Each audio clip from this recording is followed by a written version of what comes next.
Balade sonore numéro 2, l'homme et le bois. Partie 2, la forêt entre précarité et liberté.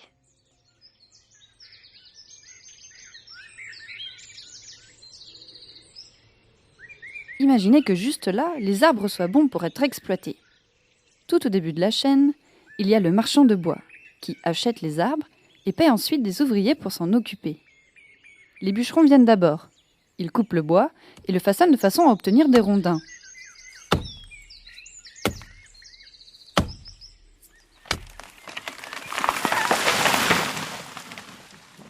Puis, une fois le bois mort, c'est au tour des charbonniers de rassembler ces rondins pour former des meules. Ils triaient le bois, ils le mettaient en pile comme ça, et puis ils faisaient comme une cheminée en dessous. Le temps qu'ils faisaient leur charbon, ils restaient dans la forêt. Ah oui, parce qu'il fallait surveiller quand même. Il fallait surveiller s'il y avait une fournie en train de faire, et puis préparer d'autres pour... Quand ils enlevaient le charbon, il fallait remettre d'autres. Le charbonnier contrôle la combustion en faisant des petits trous pour laisser passer un peu d'air, mais toujours à l'opposé du vent. Alors, si le vent tourne, il faut vite les boucher et en faire sur l'autre côté. L'air permet au bois de brûler, mais il n'y a pas assez d'air pour que la combustion se fasse correctement. Et le bois n'est pas tout à fait consumé. C'est comme ça qu'on fait du charbon. Ils ont fait refait la charbonnière, j'ai été voir quand même. On arrondit comme ça ressemblait, mais pour le toit par exemple, ils ont mis de la terre par-dessus comme ça. Mais c'était pas ça qu'il fallait mettre. Parce que nous, on avait un outil rond comme ça, qu'on appelait le penmar.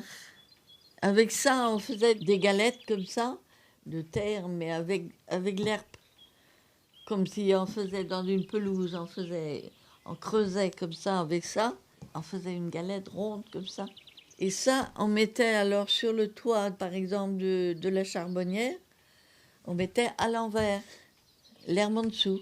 On commençait du bas et puis on allait vers le haut, en avançant un peu sur la couche du bas pour arriver en haut. Et l'eau ne traversait pas comme ça. Et même la cabane, c'était couvert avec ça, avec des rondelles de trucs comme ça.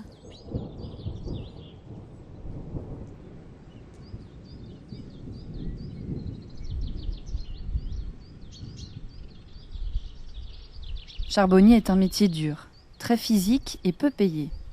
Socialement, le charbonnier, comme le bûcheron, est moins bien considéré que le paysan ou l'ouvrier d'usine. Ses conditions de vie sont précaires, isolement, déplacement, habitat rudimentaire. Que le froid gèle la terre ou que la chaleur l'accable, le charbonnier travaille par tout temps, dans la fumée et la poussière de charbon qui noircissent ses vêtements et sa peau. Malgré tout, un aspect de leur métier leur plaît beaucoup. Ils aiment leur liberté au cœur du bois. Oh, c'était un travail dur, hein. Même pour ramasser tout leur charbon, quoi. ils mettent dans les sacs. Oui. Et puis quand il y avait plein, non. ils les amenaient au bord des routes avec les chariots comme ça, puis ils allaient 3-4 tirer dessus. Oui. Oui. Parce que dans le bois, c'était pas facile, même avec des chevaux. Hein, Bah des non. fois, j'étais mal placé, c'était en pente.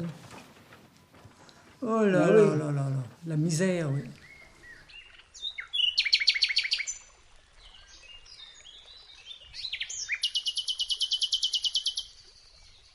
Oh, ça devait pas payer beaucoup, sûrement. Oh, bah non. Oh là, oh non. Ça devait pas payer beaucoup.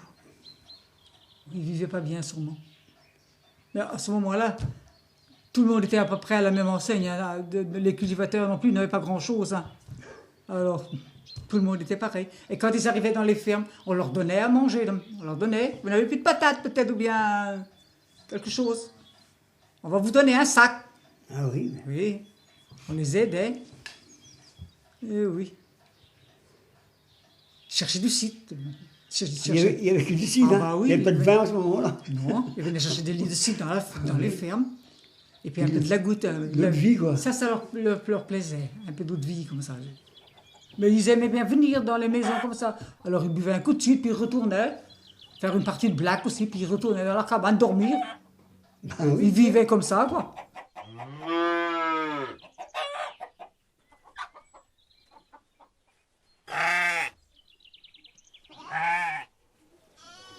Dans les charbonnières, on peut les trouver. Le trou de la charbonnière fait 3 mètres de diamètre. Et de circonférence, ça doit faire 7 mètres quoi, à peu près. Donc si vous voyez 3 trous comme ça, avec un petit quai, un passage de charrette de bord d'un bois, bah c'est à coup sûr, c'était une exploitation de charbonnière qu'il y a eu là. Et on en trouve encore des reliques de charbonnières comme ça quand on fait des petits circuits de randonnée, que les gens n'ont pas à côté, mais ils ne savent pas ce que c'était.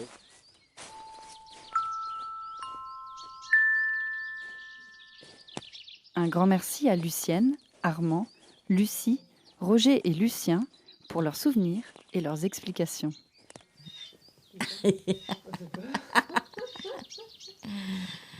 C'est mes oiseaux qui chantent.